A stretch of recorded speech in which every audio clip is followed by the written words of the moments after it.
जुलूस छोटे छोटे टुकड़ों में निकले और वॉलंटियर्स हमें की लिस्ट आ जाए तो हम लोग लाइसेंस देने को तैयार हैं। हम तो बुला रहे हैं, लाइसेंस ले लीजिए। और मुहर्रम में भी यही शर्तें थी और रामनवमी भी, और आगामी जो मुहर्रम का त्यौहार होगा जुलाई माह में, उसमें भी इसी तरह की शर्तें रहेंगी। उसमें भी इसी तरह की शर्तें रहेंगी कि जो नियम है उसको मानना पड़ेगा।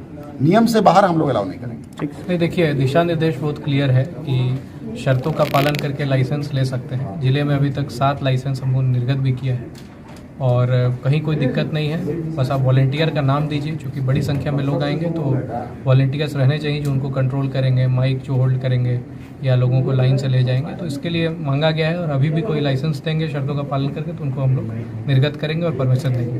देखिए, निरोधात्मक कार्रवाई 107 की, 110 की, सीसीए की लगातार की जा रही है और साथ साथ जो बूथों पर तैयारी है, खास करके गर्मी को देखते हुए पीने के पानी की व्यवस्था, शेड की व्यवस्था, हमारे कर्मियों के लिए मेडिकल किट की व्यवस्था, सभी व्यवस्थाएं की जा रही है ताकि मतदान में कोई दिक्कत नहीं हो। देखिए, मैंने आप सभी को स्पष्ट रूप से बताया कि अभी तक 7 जो है वो आवेदन हमारे पास आ चुके हैं। हम लोग लाइसेंस निर्गत कर रहे हैं जिले के अंदर। बिहार शरीफ में पूर्व में जो है वो लाइसेंस की संख्या कम थी और लोग हज़ारों की संख्या में सड़क पे आते थे। इस बार उसको रेगुलेट करने के लिए हम लोगों ने शांति समिति की बैठक में, जिसमें सभी तरह के लोग आते हैं, सबसे बातचीत करी और सभी लोगों का एक मत से ये राय था कि हम लोग छोटे छोटे ग्रुप में जो है जुलूस निकालें।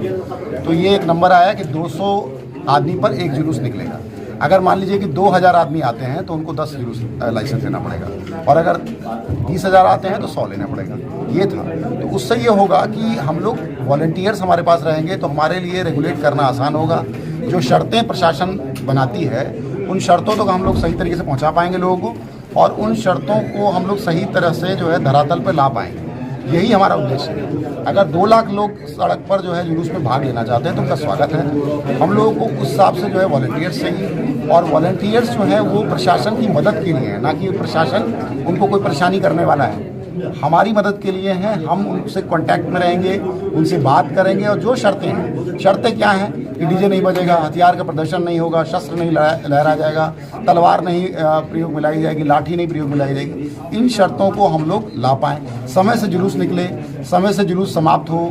जिन जगहों पर जो है विशेष नज़र रखनी है वहाँ पर हम लोग उन्हें बता पाएँ कि यहाँ पर आप लोग इस जो है देखें और साथ में जो है हम लोग उनसे लगातार संपर्क में रहें। जो हमारा कोई इशू है उनको बता पाएँ, वो हमें कुछ बता पाएँ। इसीलिए वॉलंटियर्स किए जाते हैं। जैसे दुर्गा पूजा में पूजा समिति हो तो वहाँ पर जो पूजा समिति के सदस्य होते हैं वो टच पे रहते हैं प्रशासन के, बातचीत करते रहते हैं। उसी तरह से ही है जुलूस में, तो वो माइक पे कंट्रोल करें, कोई भड़काऊ गाना ना बजे, कोई भड़काऊ नारा ना लगाया जाए।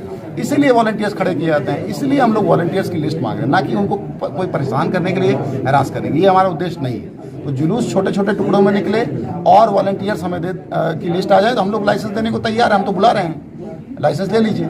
और मुहर्रम में भी यही शर्तें थी और रामनवमी भी, और आगामी जो मुहर्रम का त्यौहार होगा जुलाई माह में, उसमें भी इसी तरह की शर्तें रहेंगी। उसमें भी इसी तरह की शर्तें रहेंगी कि जो नियम है उसको मानना पड़ेगा। नियम से बाहर हम लोग अलाउ नहीं।